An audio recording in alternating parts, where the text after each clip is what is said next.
ពេលញ៉ាំឈឺ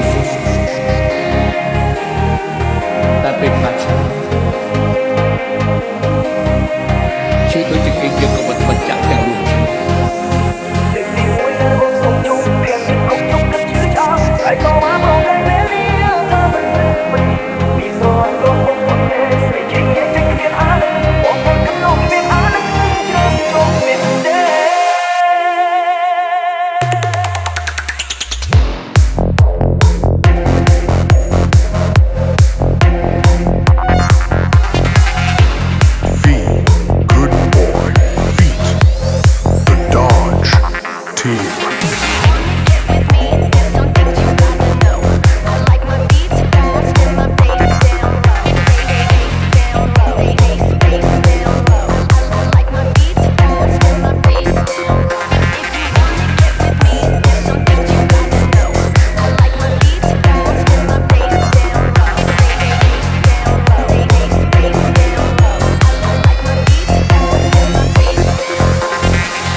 ស្គាល់ពីបែកចិត្តទ្រង់គង់សុទ្ធប៉ុណ្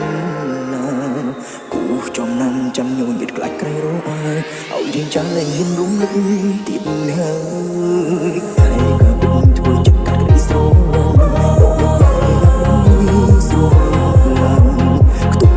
យំដើម្បីស្រួលចំឡាយធ្វើនឹងចាំដល់ស្នេហ៍